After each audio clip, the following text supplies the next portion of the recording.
There's something so wicked going on right now in this small town. There's a barrel up in the woods. And I think there's some bones in there. This is not good. A mother and a young child. Who are you? Where did you come from? This is just the tip of the iceberg. Fast forward 15 years. 2 more victims. So what was an adult female and a little girl is now an adult female and 3 little children. Somebody was dumping their victims. You're not gonna believe this. We're dealing with a serial killer. I was like, oh my God. This is it. This is it. We knew that this man went by 4 different names. The Chameleon. My father, he's a serial killer.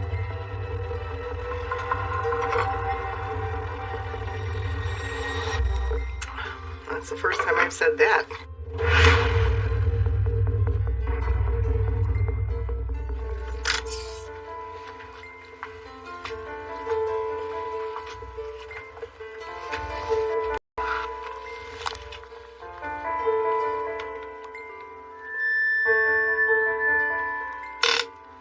Test. Check. In the middle of New Hampshire, there's this state park, Bear Brook State Park. It's huge. It's covered in thick forests. It's full of nooks and crannies to get lost in. It's the type of place where you can find some of the last remaining rattlesnakes in New England, where kids play hide and seek on 4-wheelers, and where, in 1985, a horrible discovery was made. 10,000 acres means we do have over 40 miles of trails. It's a very large park, and there's parts of the park that people do not explore or get out to. I would think that anyone without a familiarity with the park wouldn't want to go wandering very far into the woods. There's just a lot of undeveloped area out there. There's just nothing but woods. If someone wanted to hide a body, that would unfortunately be the place to do it. If you tried to write this as a fictional story, I think people would say it's too unbelievable. What began as one story for me turned into like 4 that spanned the country, spanned 30 or 40 years. I believed at first. I grew up in Bear Gardens in Allenstown, New Hampshire. It's a small trailer park of maybe 100 trailers, which is surrounded by Bear Brook State Park. When we were kids, we created a game that was basically hide and seek with a 4-wheeler. You would just ride the 4-wheeler around looking for the kids that were hiding in the woods. We did it pretty much all summer long. Once I was approached by one of the kids in the group that he had come upon a barrel out in the middle of the woods, which was off the trail. We drove up that trail, off the trail a little bit. We found a barrel standing up. It was just odd that the barrel was out there. It was slightly rusted, dark blue barrel. It's a blue 55-gallon steel drum. It's just kind of sitting out in the woods. The brother that found the barrel went over to it and tried to lift the top of the barrel. And when he did that, we were hit with a smell that was absolutely putrid. One of the brothers just pushed the barrel over, and we watched the barrel fall on its side. I do recall seeing a little bit of like gray, whitish fluid ooze out of the bottom of the barrel, which I thought at the time, at 11 years old, was rotting milk. The guys jumped on my 4-wheeler, and we booted out of there, and that was the last time that we saw the barrel.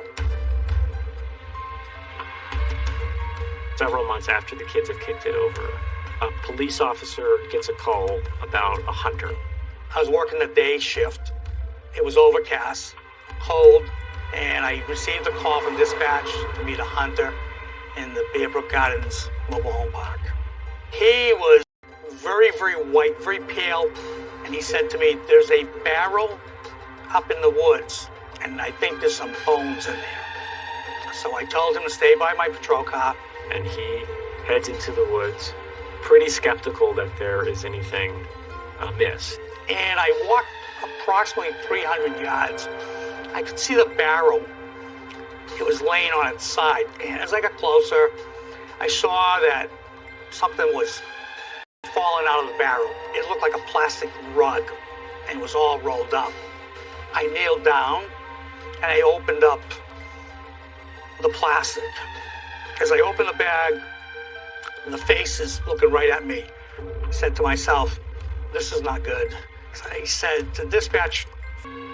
They alerted the state authorities, the Attorney General's office, state police, and it sort of set in motion an investigation. The bodies were found not far from this sand pit just behind the Bearbrook Gardens mobile home park. 2 decomposed bodies were found inside what appeared to be an adult female and then a younger female child. They have been able to determine that both victims were female, one an adult in her early 20s to early 30s, the other a young girl between the ages of 8 and 10. There's no identification, there's no purse, there's nothing inside the barrel. And the victims had been wrapped in material, principally garbage bags, and there was some electrical wire that had been wrapped around the remains. Both of those victims died from a blunt object striking their heads and crushing their skulls. It usually means that the killer is up close and right next to the victims.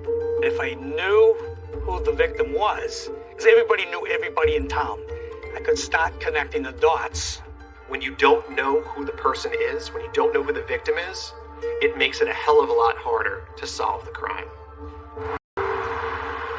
In New Hampshire, we have very few murders that involved complete strangers. Most of the murders occur amongst people who know each other. A close family member, maybe a friend, maybe a co-worker. The next day, I cold canvassed the town. I went to approximately 200 residences asking, notice anything different? Anybody missing? Maybe a mother, child? Nobody knew nothing. And that was odd because population was 5,000 and everybody knew everything in that town. The hope was that there would be a missing persons case from somewhere that matched the description of a family unit. It is going to take a great deal of time for them to be identified. We have run them through all of the computers, both at the state level and from Washington, D.C., and they are simply not in that computer. Who are these victims? And are they local people or are they from a distance away? Maybe a truck driver from Canada came down and was looking for a spot to dump his victims. Was it somebody who was passing through? Tourists, something like that? Somewhere, somehow, somebody must know, who these people are. We have a mother and a young child. It's like just didn't disappear off the face of the earth without a name or an identity.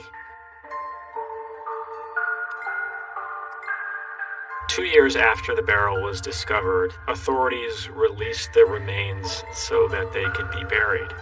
These victims deserve the dignity of having a proper burial, and we're going to give them a proper burial.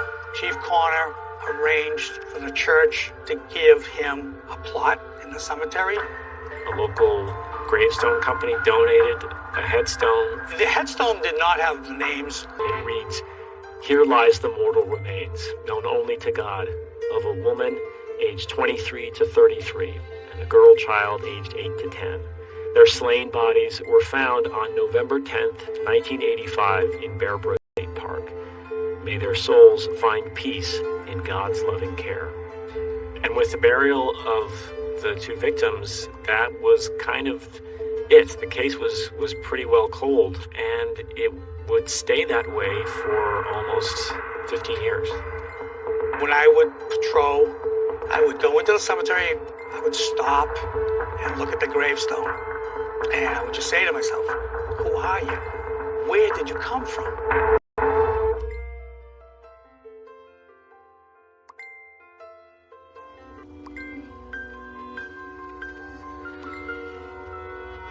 Police say the hunter discovered the bodies wrapped in plastic in a barrel.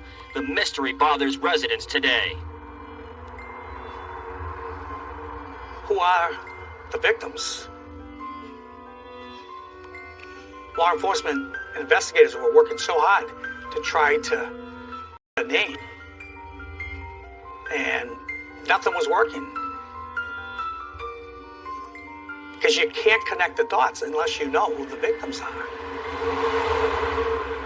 So while the investigation in New Hampshire is going cold, little did anyone know that across the country, a 5-year-old girl could be the key to cracking this case. So it's 1986 at an RV park in Scotts Valley, California. A guy by the name Gordon Jensen was staying at the Holiday Host RV park with his daughter, Lisa. She was about 5 years old.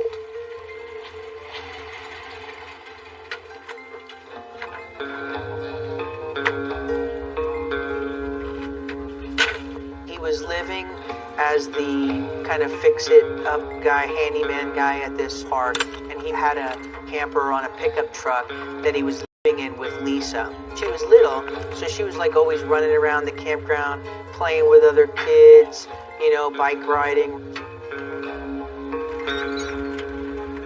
She ends up befriending a couple, Catherine and Richard Decker. The Deckers are there sort of temporarily for a few months. They begin to talk to Gordon Jensen a little bit more, get to know him a bit more, and he starts to sort of confide in him. He says that he's having a really hard time raising Lisa on his own. The Deckers sensed something was wrong. They heard Lisa crying at night. Her clothes weren't in the best shape. He tells various stories about what happened to her mother. I think maybe she died of cancer, he said. Another story was they were in a restaurant, it was robbed, she panicked, ran out in the street and got run over in traffic. He actually broke down and cried, and he was incredibly convincing about his grief and about him wanting Lisa to have a better life. And Mrs. Decker told him, "You're so lucky, she's so beautiful and cutie pie." And the couple starts thinking, well, we have a daughter who has wanted a little girl for a really long time. Maybe something could happen. Gordon Jensen eventually presented the idea of them taking Lisa on a trial adoption basis. And so they take Lisa with them down to Southern California where their daughter lives and have a sort of 2-week trial period. An attorney basically told them, have him sign here, here, and here, have that notarized, and we'll file it in the court, and then she could be yours, you know what I mean? Your daughter can adopt her. Once the Deckers take Lisa with them down to Southern California, she starts to show signs that she's been a victim of abuse. And the Deckers contacted the authorities, and she was interviewed. She was just an innocent child. She was just an innocent child. It breaks your heart to see a child like that be traumatized by an adult. And they reach out to try to contact Gordon Jensen back at this RV park, presumably in the hopes that they could get this adoption legalized so that they could keep her away from him. But when they call back to the RV park, he is gone. He's vanished. When they went back up to have him sign the papers, he'd quit his job and left. Was gone. He was nowhere to be found.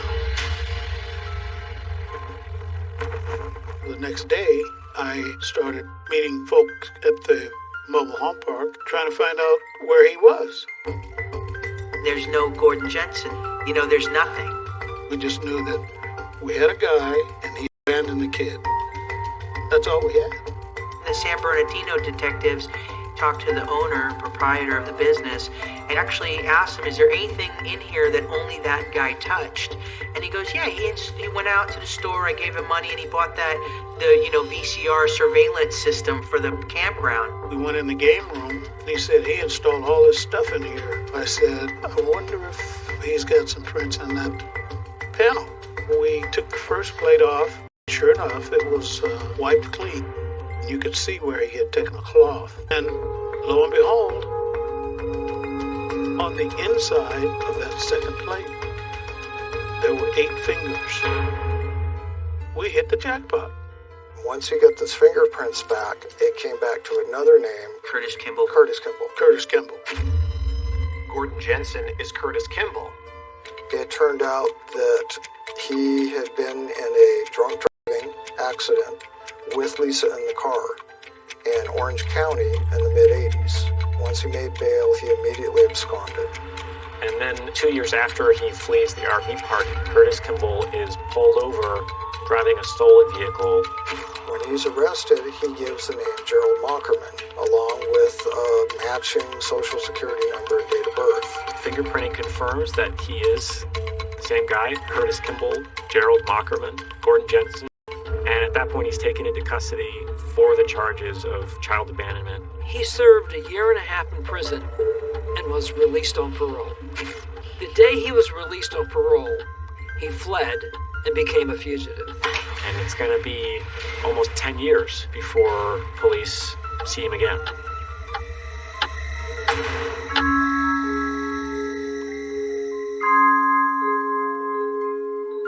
And because her father had absconded and purportedly the mother was deceased, the Deckers couldn't keep her. And so she went into Child Protective Services. It was heartbreaking for the Deckers. She'd really become a part of their family. They'd become close, very close. I think it must have been hard for the Deckers to rescue Lisa from this horrible situation, only to then have to turn around and give her away again. I went to her home, picked the child up, and took her into protective custody. No one realizes it yet, but the story of Lisa is going to be the beginning of so many things. It's going to be the beginning of forensic genealogy as a technique. It's going to be the beginning of how the Bear Brook murders get solved. This case is kind of the beginning of a whole new era of criminal investigation.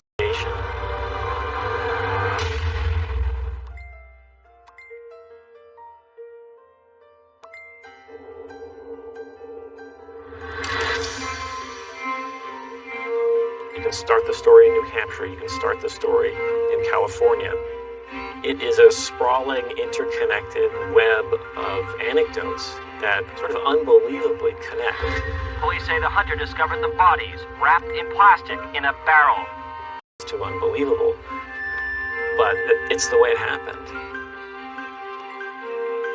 Police were 15 years into the case and still very much at step one. Police had a few initial theories, but they really didn't pan out. No one in the community seemed to know anything about who these people might have been. No one seemed to be missing. Who are you? Who are the victims? And who's responsible for this? Tips would come in, or people would have ideas. You exploit those until they just simply ended, and then the case would essentially go back on the shelf again. No one has been able to identify the bodies. The mystery bothers residents today. It's cold. This is the definition of a cold case.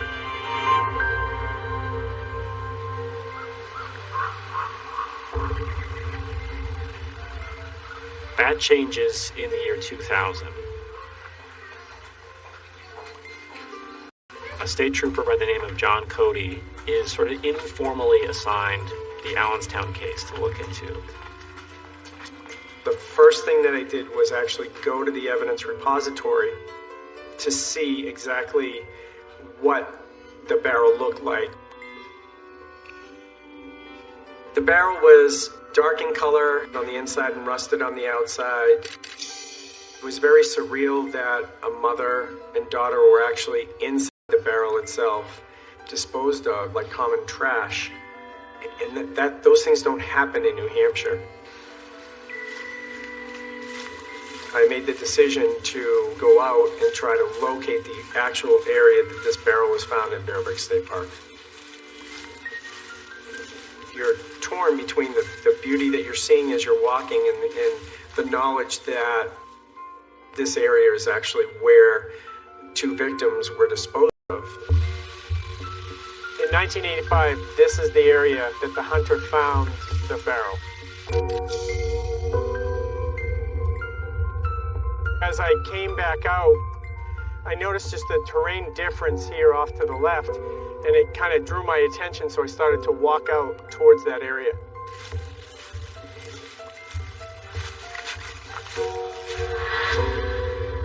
I was just about to wrap it up for the day, and there was like a hump in the terrain, It wasn't something that was natural. As I'm walking towards it, you're trying to talk yourself out of it. It's probably nothing. I saw the black plastic, and that's when my heart started to race a little bit. I peeled back a little of a flashlight, and I remember distinctly seeing the outline of a bone. I started to think, this doesn't look good. And then when I peeled back the plastic a little more and illuminated it with my flashlight, it was very evident that this was a human bone. There was a million things going through my mind. Was this an area that somebody was dumping their victims? Did we have a serial killer? So what John Cody finds in this second barrel are 2 more victims. 2 more children were found in another barrel. All were victims of homicide. 2 little girls, one estimated to be between the ages of 1 and 3, the other between the ages of 2 and 4. Like the other victims, they were killed with blunt force trauma to the head and stuffed in these barrels and wrapped in plastic. So what was an adult female and a little girl is now an adult female and 3 little children. And the obvious place that takes investigators is to imagine that this was a family. It certainly was a big turning point in the case. There had to be a missing persons report out there somewhere. Unfortunately, they quickly ran out of leads, and somewhat surprisingly, we're not finding any missing persons cases that matched. How can you have a mother and 3 daughters, a whole family, just disappear? Who out there is looking for them, and where are they? There's a neighbor, there's a sibling, there's an aunt, there's a pediatrician. Somebody knows who these kids are. If this could happen to these people, it could happen to somebody else around here. There's something so wicked going on right now in this small town. To understand how this case is going to get solved, we have to go back to California. There, a woman named Eunsoon Jun is introducing her new boyfriend to her family.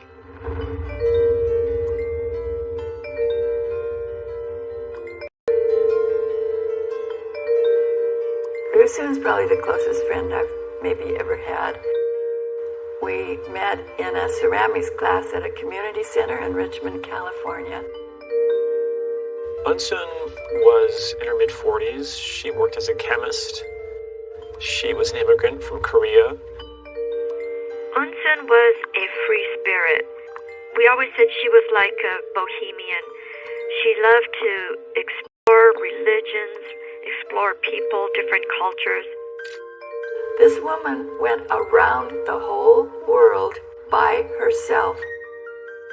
But she was like full of almost opposite contrasts. She was real uneasy about trying to find the love of her life. And I think that opened her up to be vulnerable to people who would take advantage of her.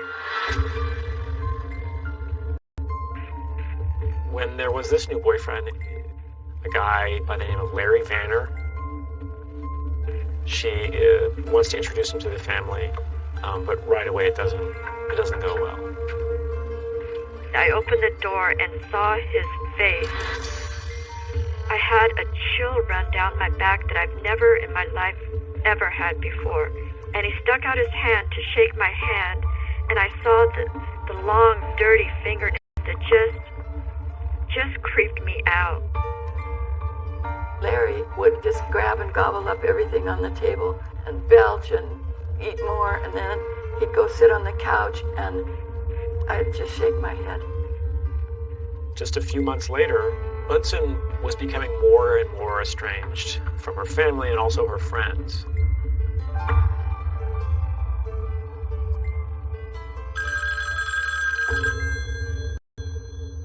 Rose would call the house, and Larry would make a different excuse each time for why Eunsoon wasn't there. He would say, well, she's busy taking care of her mother, or she was going to get some therapeutic help. He would say, she decided she didn't like me anymore and didn't want me in her life. Who could believe him for 1 second? Rose ultimately grew quite suspicious of that she issued an ultimatum to Larry. I want Unsoon, not you. I want Unsoon to tell me that she's done with our relationship, or I'm going to get the sheriff involved. Ultimately, what she did was call the police. What the detectives don't realize is that this is just the tip of the iceberg. All right, Larry.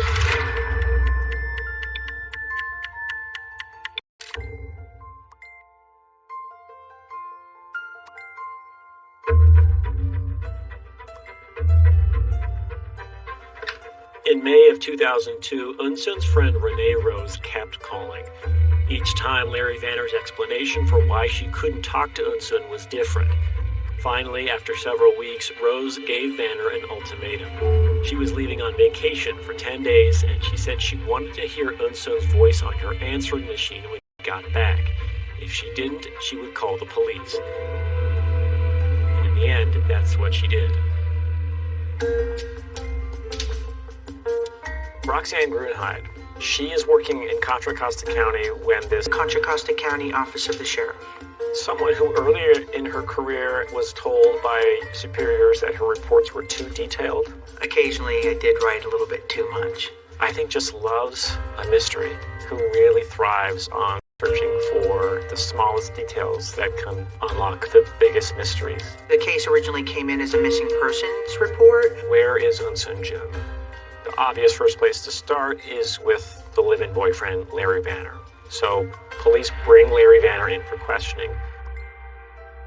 Now, I haven't talked any more about Unsoon's problems or my problems, because frankly, you're not my priest, and you're not my doctor. I watched from this special room where the video link is. He was polite and soft-spoken and very smart, and with his twinkly blue eyes, he could, get somebody to trust him. I've always tried to live by the model that there's no defense against the truth. But sometimes it's hard to find out what the truth is. All we were really trying to do was to determine where Unsoon was and if she was okay. And he wasn't being cooperative with that at all. Now, when that southern fire was roaring last month, I don't know if you've ever lived in a rural area, but most people are signed up for the firefighting crew. He's just telling stories. He's just trying to bide his time and not anything about, Unsoon and where she is and why you're here in this police station. Gossip has its place in society sometimes. But I'm just not going to say any more about Unsoon or myself right now. Larry is offering a whole slew of different reasons for why Unsoon is unavailable. At first, he said she was up in Oregon, taking care of one of my properties. And then at some point, he changed the story into that she had some sort of a nervous breakdown. If she were to get a call from authorities, that might trigger an anxiety attack. And when somebody's story keeps changing, it means that they're either made something up, can't remember what they told you the first time, or that they're lying to you. They decide they want to fingerprint Larry Vanner to learn more about him. And he agrees. He walked into the Records Bureau and allowed us to fingerprint him. We very quickly got a phone call from the Records Bureau that they had identified him as a parolee at large by the name of Curtis Mayo Kimball. Curtis Kimball. Curtis Kimball. He's a man who had been convicted of child abandonment. All right, Larry. Your prints came back. No. Yeah, that's who you are, man. So what's the deal? Who really are you? And more importantly, where is Unsoon? Right away, he's under arrest. He was read his Miranda rights, and he declined to make any additional statements. What the detectives don't realize is how much of a monster this guy is. So Roxanne and a colleague go over to the house to try to find Unsoon, to see where she is. As myself and my partner approached the front door, we didn't know what we were walking into. I mean, you always hope that the person is okay and that they're alive and well. It was kind of dirty and just messy, but not anything particular that was out of place. There's no obvious sense of foul play, of struggle of any kind.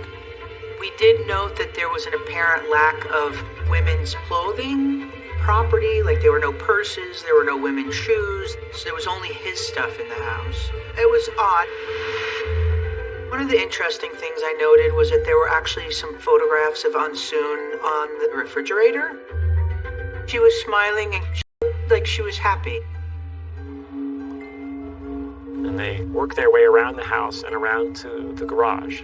And they open up the garage door from the outside. It was packed with stuff. Unsoon was an avid potter, and she had pottery in various stages of being fired and glazed. And then my partner walked into a smallish door at the very back, and he said something to the effect like, "You're not gonna believe this, like you gotta come see this." Roxanne takes a few steps down into the crawl space, and what she sees is an enormous pile of cat litter. Big, like 4 or 5 feet around, probably 2 or 3 feet high, and I stood there for just a few seconds. There was no odor. I remember seeing an axe leaned up there. There was a lot of blood spatter in the room. They bring in the crime scene investigators, look into that pile, and they start brushing it away. First thing that was revealed was a human foot. And it's wearing a flip-flop. But it was completely mummified. Ultimately, the body was positively identified as Unsoon Jun. Is that she was either killed there or he was trying to dismember her there, and then just bought the kitty litter to buy himself some time until he could dispose of her.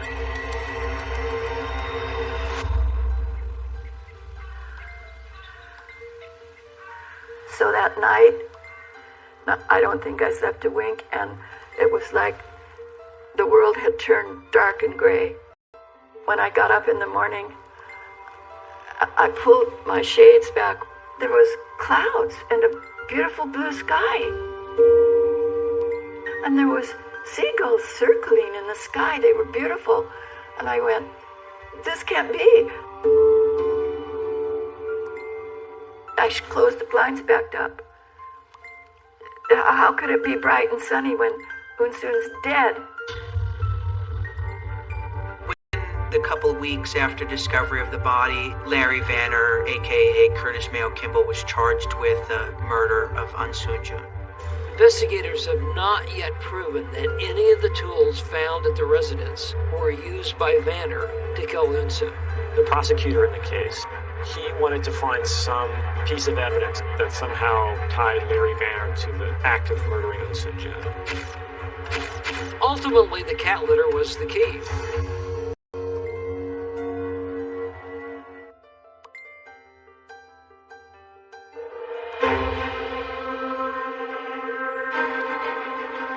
The prosecutor in the case, he wanted to find some piece of evidence, a murder weapon, a print that somehow tied Larry Vanner to the act of murdering Unsoon Jun. What they came up with was the cat litter. There was a huge pile of kitty litter on top of Unsoon's body. 10 bags worth of kitty litter. If we can find out where he bought all this cat litter, there might be a store employee who actually remembers it.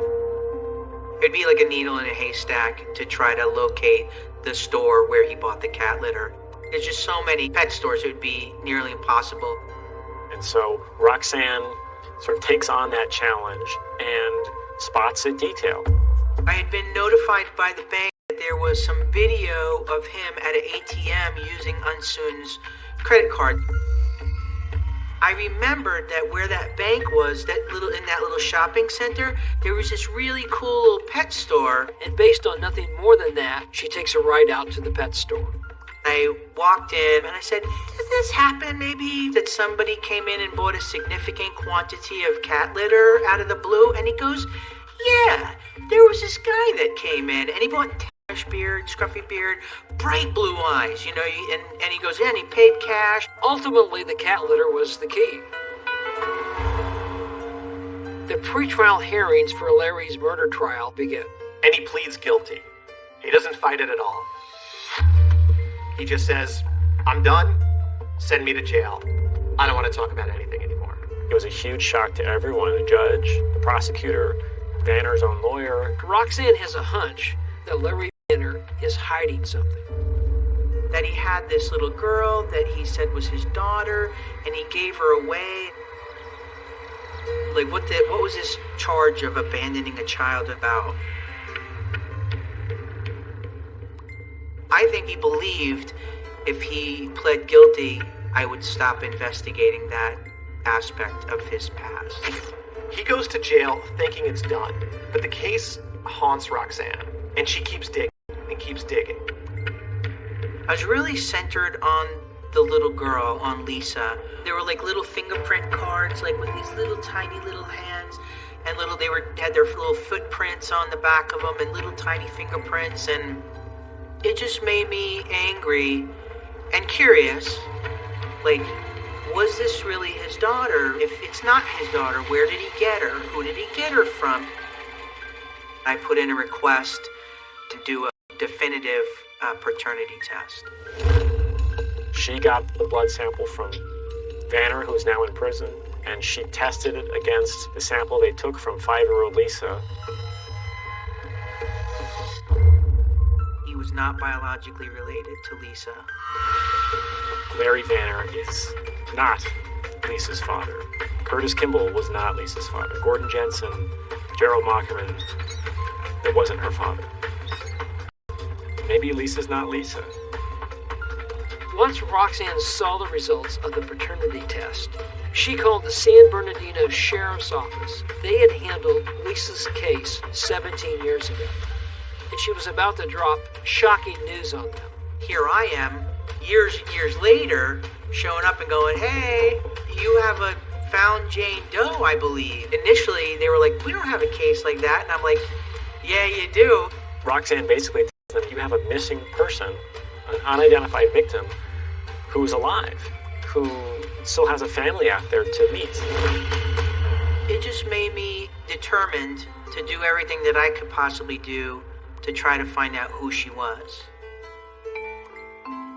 In 2003, when the San Bernardino Sheriff's Department opened a new investigation aimed at finding her true identity, called Lisa and talked to her. She really wanted to know who she was. By this time, Lisa's an adult. She had grown up. So this rocks her world even more. Lisa learns that her father is not her father. She still has no idea where her mother is. She didn't even know what her given birth name may have been. With the realization that he was not Lisa's father, we started investigating who she was, where he took her from. So then the mystery becomes, whose daughter is she?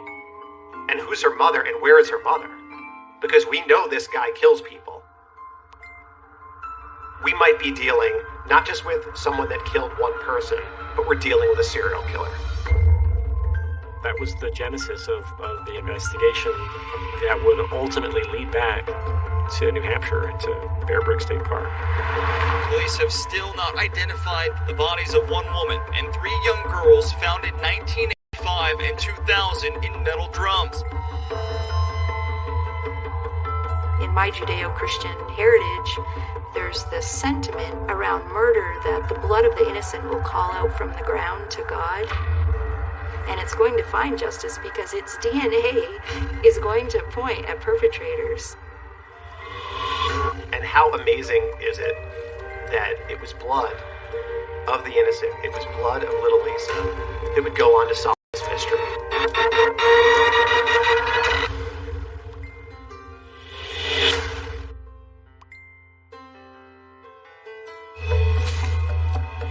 If you tried to write this as a fictional story, I think people would say it's too unbelievable. But it's the way it happened. When you don't know who the victim is, it makes it a hell of a lot harder to solve the crime. How can you have a mother and 3 daughters, a whole family, just disappear? At this point, so obsessed with the case.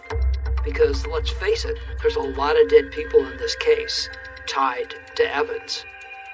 He had this little girl that he said was his daughter, and he gave her away.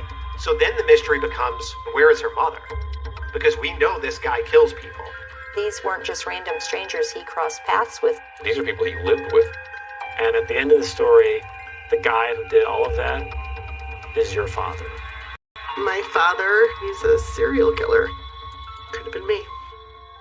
Whenever people ask me who the worst serial killer is, I have one answer.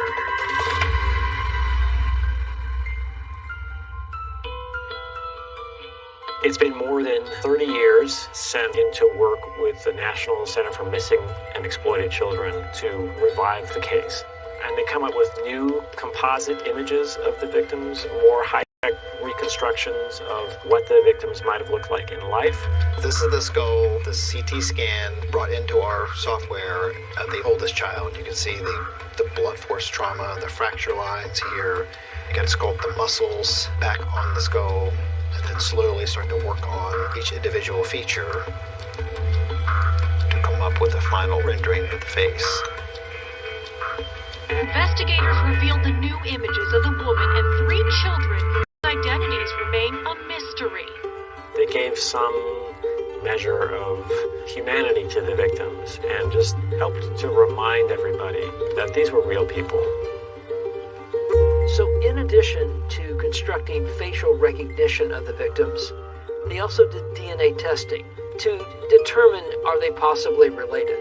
Forensics show the woman is related to 2 of the children, most likely a mother and 2 daughters, but one girl is from a different family. So who was the middle child became even more of a question. The goal was to not only report what we'd found, but to engender interest in the case, because there was constant discussion about the fact, how can an entire family be wiped out and no one come forward? We hoped that maybe somebody would remember something out there and make a phone call, but that didn't happen. So as the New Hampshire investigators are falling flat in their case, Lisa in California is still trying to figure out her identity. Around 2015, more than a decade after Lisa found out that the guy that had abandoned her wasn't her real father, she comes up with an idea. She hears that there are people using DNA websites to find long-lost relatives. Why couldn't that work for her? The databases had grown tremendously, so we signed Lisa up on Ancestry initially, and we started getting some distant cousin hits. They are 4th cousins and 5th cousins, and it's not simple to find out someone's identity based on the identity of a relative who's that distantly related. I emailed DNA Adoption, and I asked if the techniques they use for finding the biofamilies of adoptees could also work for Lisa. It was Dr. Barbara Ray Venter that responded. So genealogy itself is doing family history research. Genetic genealogy is when you then couple that with DNA. The Lisa case was actually kind of difficult because normally when you're working with adoptees, you have some information. You know where they're born, you have a birth date. In Elisa's case, we had no idea where she was from. All we covered back in 1986, it had been estimated that she was probably born in about 1981. At the time that I started working on this case, Lisa was about 35 years old. Barbara spends thousands and thousands of hours trying to figure out who Lisa is related to. She builds a family tree, and ultimately it leads to a man in New Hampshire who is Lisa's grandfather. I was contacted one day by my nephew, and he was working with the sheriff's department out in California, and they requested for me to do a DNA. And they discovered that I was the actual grandfather. And Barbara Ray Venter learns from him that he had a daughter named Denise Bowden. And Denise is Lisa's mother. I called Lisa up to let her know that we knew who she was. She got very quiet. I asked her, "Do you want to know your name?" And then she just very quietly said yes. It turns out that, in fact, Lisa's birth name had been Dawn Bowden. 1981. She was only 5 months old when they left Manchester. The last time Lisa's grandfather had seen Lisa and her mother was in 1981, around Thanksgiving, in Manchester, New Hampshire, with the mother's boyfriend, a guy by the name of Bob Evans. Bob Evans had apparently told family members at Thanksgiving that they were going to be leaving town, that they owed people money, and so they would be leaving. A week later, on the 1st of December, I went over there to invite them here for Christmas and found out that they were already gone. Their neighbors told me that they had packed up and just left. And I never saw her ever since after that. We had no idea what to do or where to go or which way to turn. The presumption was that they were just going off to make a new start elsewhere. So when they left the area, her family did not file any type of missing persons report, and no real inquiries or follow-ups or communications beyond that were had with her family. One of the first questions for investigators is, who is this Bob Evans guy? He's a guy who was a plumber, electrician. He would do trade work. Kind of a tall, heavy-set man, kind of rough-looking, like, you know. But I didn't really take to him too much. He looked kind of shady. So here you have the last person who's seen with Lisa in New Hampshire, Bob Evans. The next time we see her is in California with Gordon Jensen. Maybe it's the same. It was Curtis Kimball and Gordon Jensen. Authorities go to Lisa's grandfather. They bring a mugshot of Gordon Jensen, the guy that had abandoned Lisa in California, and they show it to him. And right away, he recognizes him and confirms what investigators had feared, that Gordon Jensen was also Bob Evans. Detective Peter Headley called Bob Evans an incredibly good con man. New Hampshire prosecutor Jeff Strelzin had another name for him, the Chameleon. He clearly had the ability to ingratiate himself to other people, to mold himself to the situation to get what he wanted. By this point, investigators had connected 3 of the 4 mysteries with each other. Eunsoon Jun's murder, the identity of Lisa, and the disappearance and presumed murder of Denise Bowden. After 30 years, in 2016, police opened a missing persons case on Denise Bowden. She had not been reported missing before then. Then, a case manager at the National Center for Missing and Exploited Children looked at a map. Manchester, where Denise Bowden was last seen, was only about 25 minutes from Bear Brook State Park. Denise went missing in 1981. The first barrel was discovered in 1985. We started to look at the time frame and the proximity, and we're like, wow, there's a potential that these 2 cases could be related. So investigators wondered, is Denise the adult victim from the first barrel?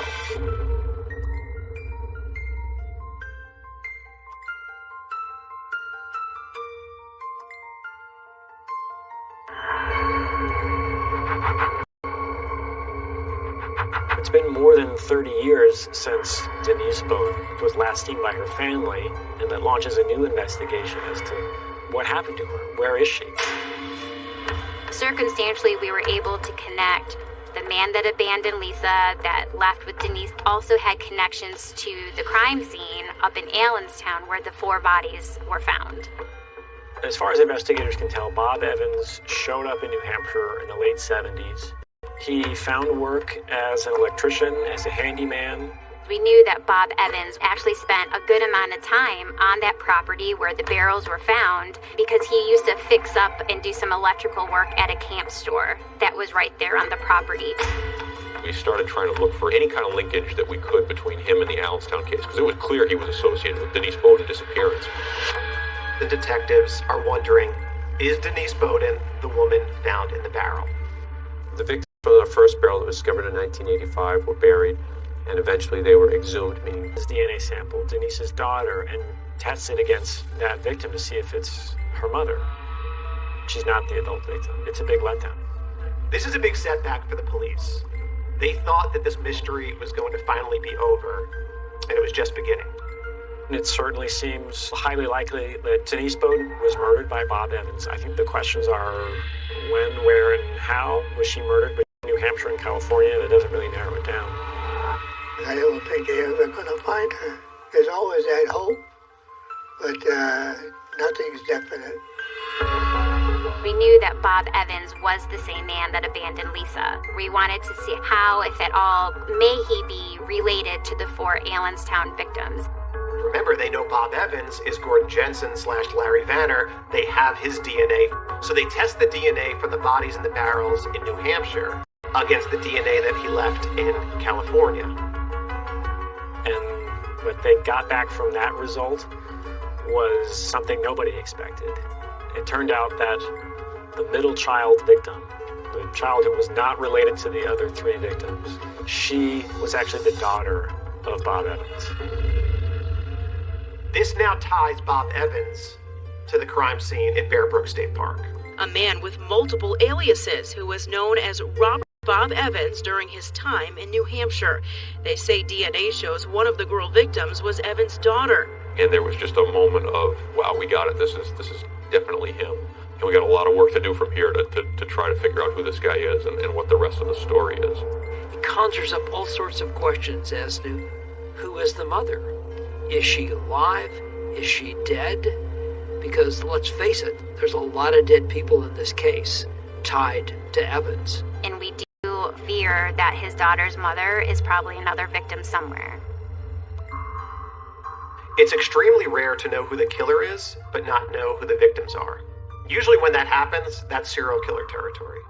The whole idea that he actually would kill and dismember his own child, I think is beyond comprehension. But the important thing to understand with serial killers is they have no empathy or feeling or caring about anyone.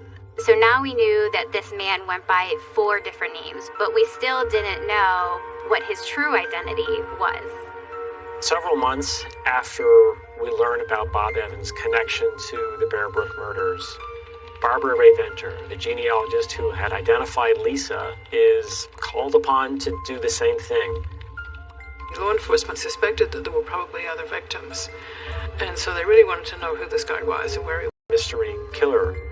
And then, using exactly the same technique that I used to identify Lisa's parents, I determined that he in fact was Terry Rasmussen from Colorado. Finally, investigators have this guy's actual identity, and that's Terry Rasmussen. Finding out his real name, Terry Rasmussen, now we had something to go on to track him further back and try to find more victims. What we learn about this guy is that he had what seems to be a pretty conventional life up until a point. You know, he was born out in Colorado, he got married, had 4 kids. So in identifying Terry Rasmussen, Barbara Ray Venter has also, of course, identified his whole family. And his immediate family doesn't have any idea what kind of news they're about to get. My mother calls me and she's like, the New Hampshire State Police Cold Case Unit wants to come and talk to me. Just imagine that state police from a different state give you a call and say they want to talk to you about something that pertains to your father. Remember, the last time they saw him was decades ago. His children were very young when he left. I'm at work plugging away and I see these 2 people from the New Hampshire Cold Case Unit come to the lobby. They laid this story out for me that was what had happened to my father. If my mother wouldn't have left my father, it could have been me. Would have been me.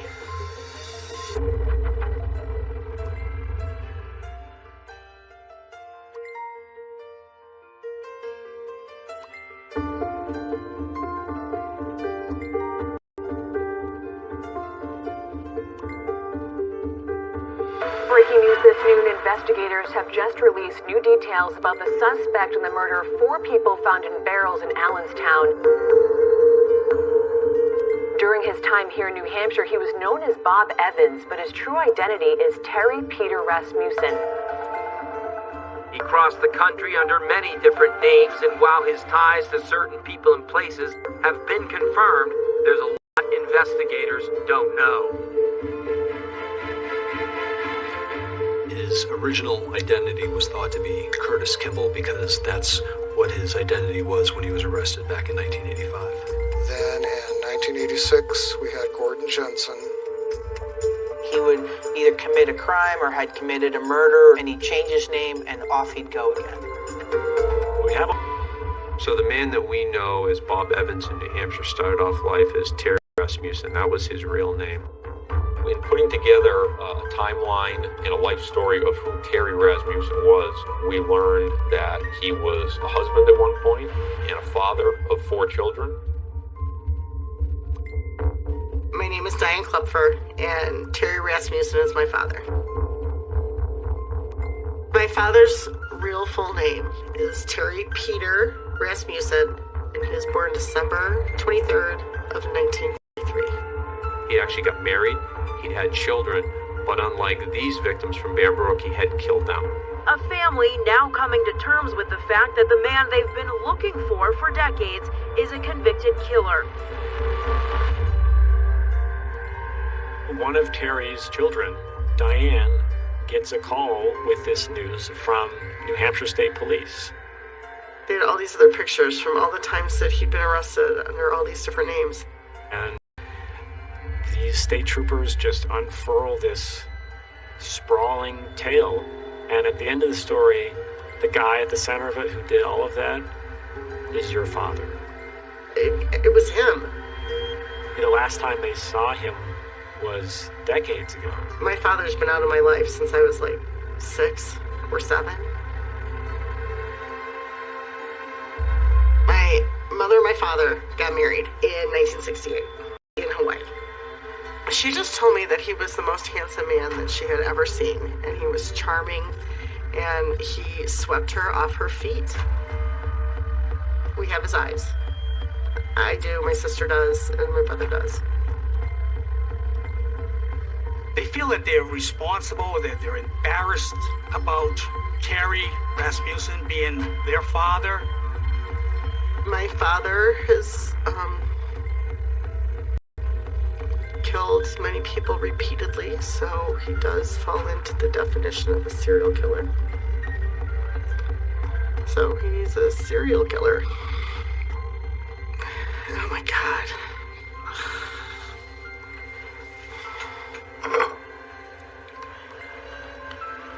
Do you, That's the first time I've said that. I do know that my mother tells me my father burned my brother with cigarettes. Normal people don't do that. It's very hard on Diane, as it would be on anybody, to learn something like this. I don't know if my mother knew his capacity for violence, but I don't believe that she knew about this. you say this? If my mother wouldn't have left my father, it could have been me. It would have been me.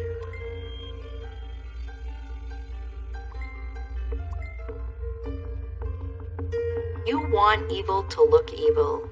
And when I saw his face, he didn't look evil at all. He just looked in that picture like any other bearded New Hampshire woodsman.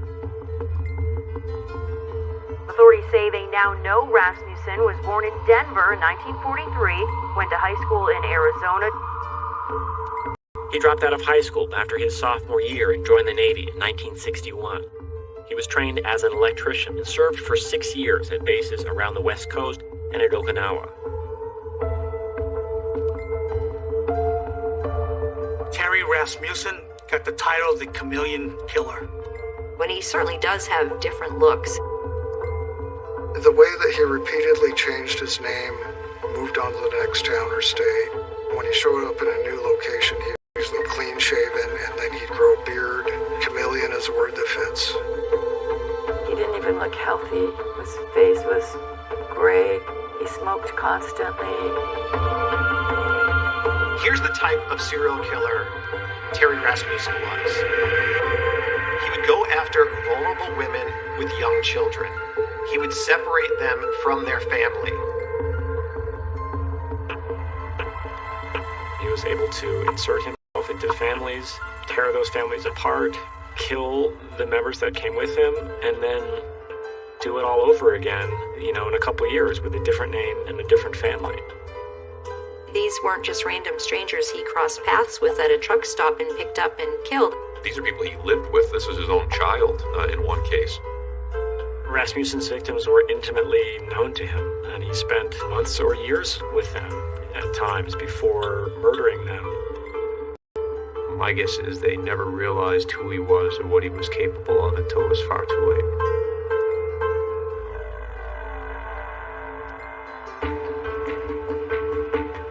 So now we have the identity of the killer. We still don't know the identities of the 4 victims. It was around mid-October that I received information that we had a credible tip that may be able to identify at least 3 of the victims of the barrels.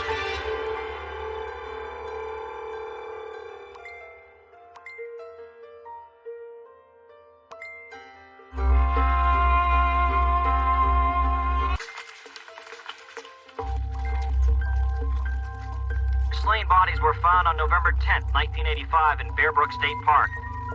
Police say the hunter discovered the bodies wrapped in plastic in a barrel. The barrel on the left was found on November 10th, 1985. This is the barrel found by the hunter in the woods. And then to the right of that is the barrel that we found in 2000.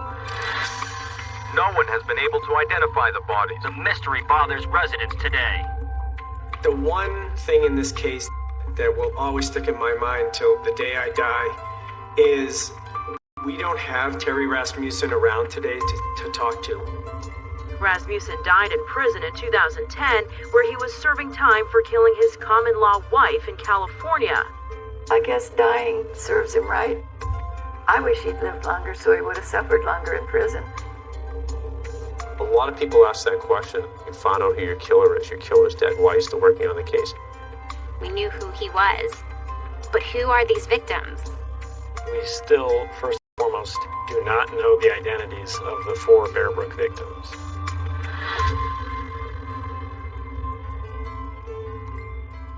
Sometimes when people go missing, it's obvious.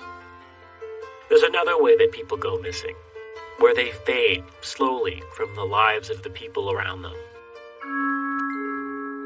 One of the interesting dynamics of this case as we went along was private citizens taking an intense interest in this one case.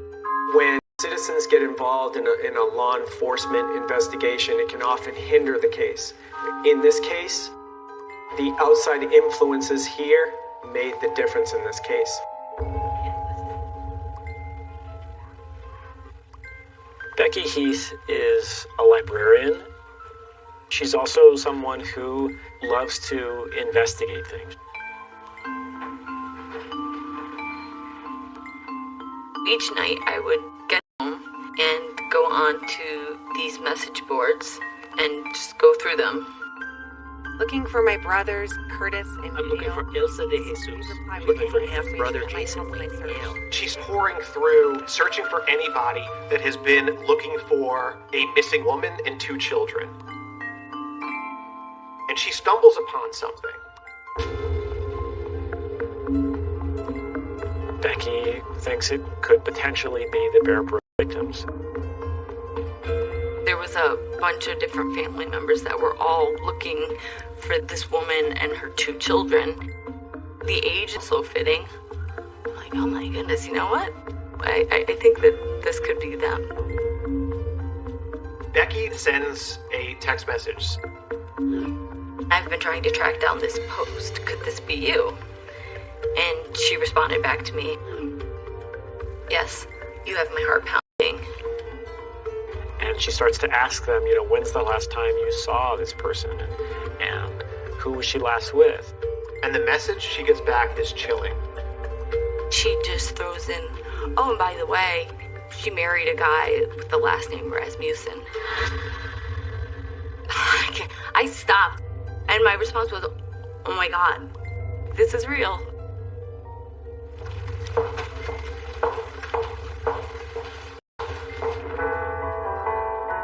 Meanwhile, Barbara Ray Venter, genetic genealogist, had also been honing in on the identities of the victims. She reads an article about a new forensic technique that's able to extract autosomal DNA from rootless hair. The light bulb goes on. I had the folks in New Hampshire send hair from the victims to Dr. Green. I'm Ed Green. I'm an associate professor of biomolecular engineering here at UC Santa Cruz, and we do DNA technology development. They're using a new technique to extract DNA from a strand of hair that no longer has the DNA-rich root attached. He was able to extract autosomal DNA from the hair shaft. She was able to get a profile to put into the databases and actually helped confirm through genealogy research. All of a sudden, you have two people are solving the Bear Brook case at almost the exact same moment. It's unbelievable, but that's what happened. After decades of silence and mystery, officials announced today that they've identified 3 murder victims found in metal barrels in the woods of Allenstown. Good afternoon. In 2017, we knew the identity of the Allenstown killer, but his victims' identities remained a mystery. We're here to report that for 3 of the 4 Allenstown victims, that's now changed. Specifically, we've identified the victims we've referred to over the years as the mother, the oldest child, and the youngest child. And here they are. We learned that the adult victim's name is Marlise Honeychurch.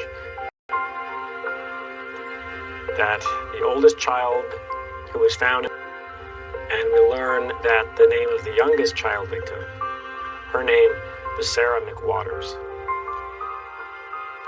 At the time this woman and her 2 children went missing, she had a boyfriend named Terry Rasmussen. The same man we eventually learned was in fact a killer. Today we've returned the identities and the dignity to Marlise Honeychurch, Marie Vaughn, and Sarah McWaters. Questions remain. Who is the 4th victim? Who was her mother?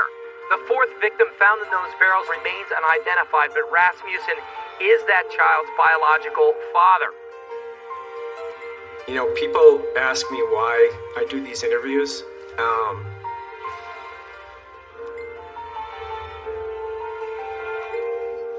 There's still one victim out there. There's one girl who we don't know who she is. That's why I do these. To get her identified, and so that there's closure for the families involved here. That's the only reason.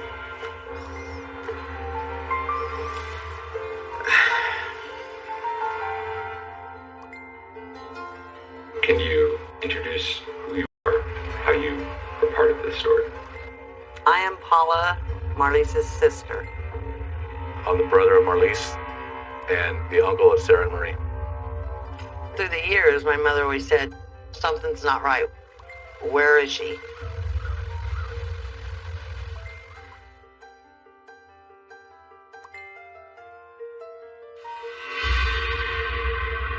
Authorities have named 3 of the 4 people found in those Allenstown barrels in 1985 and 2000 as a mother and her 2 children.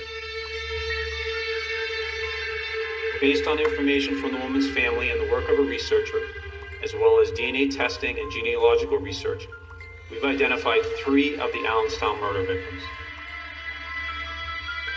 The woman was Marlise Honeychurch. 2 of the 3 girls were identified as her daughters, Marie and Sarah, last seen in California in 1978. Investigators say they may have moved to New Hampshire with serial killer Terry Rasmussen, who went by the name Bob Evans here. She was bubbly and quirky. Yeah, she had a good sense of humor. Marlise was born in Stamford, Connecticut in 1954. She later married and gave birth to her daughter, Marie, in 1971. After Sarah, in 1977. We were at the hospital when she had Sarah. She was excited because she had another baby. Marlise was excited to be a mom. She loved her kids dearly. Marlise and her second husband separated in 1978 and ultimately divorced. Marlise Honeychurch is in her early 20s, in the late 70s, when she meets Terry Rasmussen. The most chilling aspect is that her boyfriend at the time was Terry Rasmussen. The person we learned was Bob Evans, the person we know is a serial killer. Marlise was last seen around Thanksgiving in 1978, and she was with Terry. She came to our mother's in La Puente. She came with this man and introduced him as Terry. Yeah, Terry Rasmussen. I don't remember exactly what happened. I've just heard that they had an argument, Marlise and my mom. There was a fight, and Marlise just said, "I'm leaving with Terry. I'll see you guys later." And we don't know what the argument was about. No, my mom might have said something to her as, "He's too old for you, why are you with him?" or something like that. Made her mad and she might have just took off. Our mom was very outspoken. We don't know. She went with Terry and they left. Never called, never contacted nobody, just disappeared. You almost know what's going to happen. You almost expect it, because that is what Rasmussen was doing in all these cases, was finding a way to wedge himself in between a single mom in many cases and her family. I had always said, one day they're going to come walking through the door, or my nieces will come looking for their grandmother or something. And that never happened. But it tore my mom up. She took the blame for her leaving.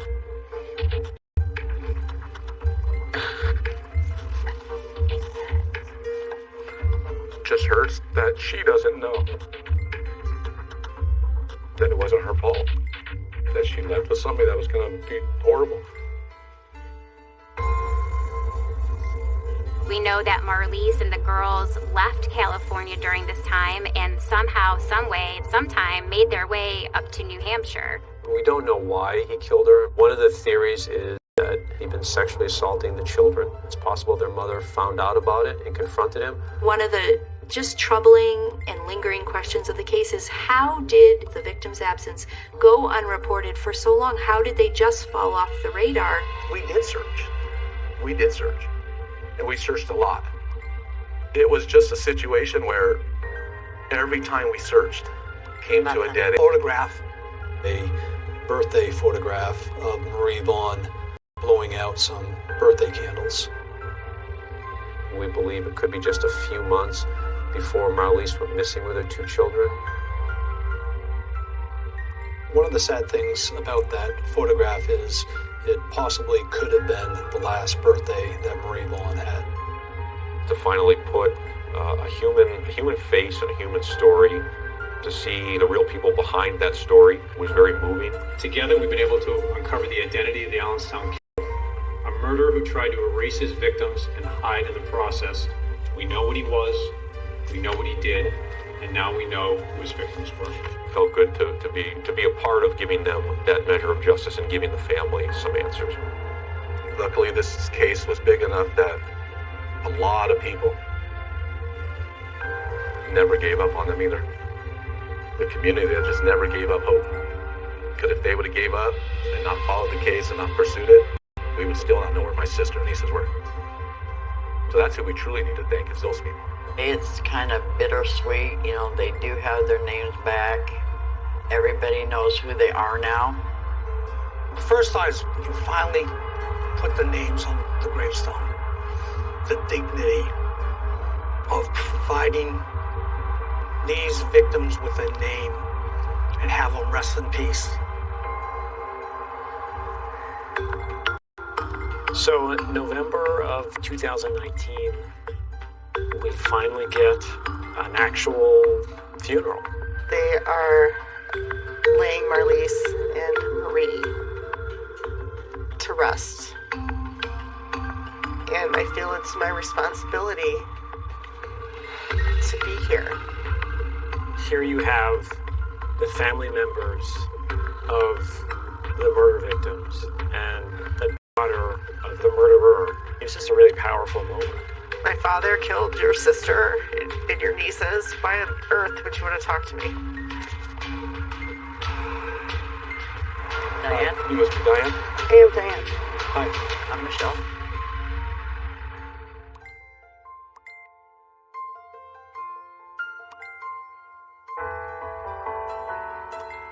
We're here today to bury my sister and my nieces. The community has offered to put them to rest, and we're fortunate enough to be here for it. I don't know that I ever could make up for my father's sins. How do you ever make up for something like that? I don't know. Earth, would you want to talk to me?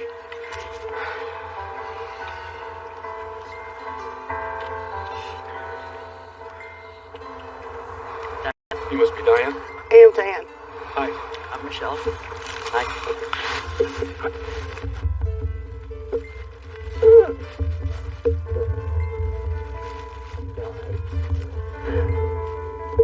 They all said the same thing, that it wasn't my fault. But because of my father, they lost their sister and their nieces.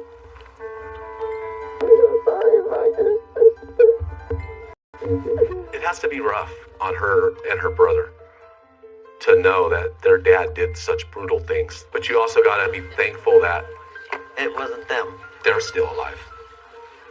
All the people that had seen this thing through were able to have this moment of, I don't know if closure is the right word, but something close to it.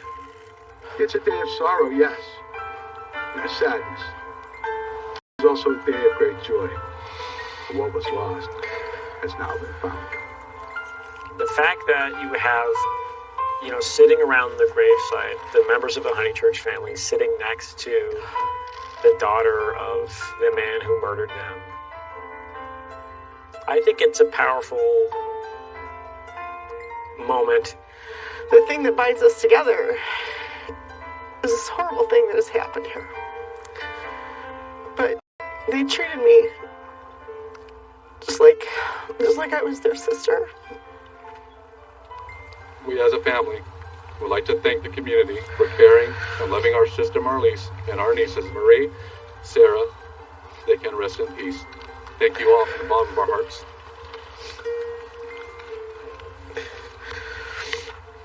There are still, of course, loose ends with this case. Not every question has been answered yet.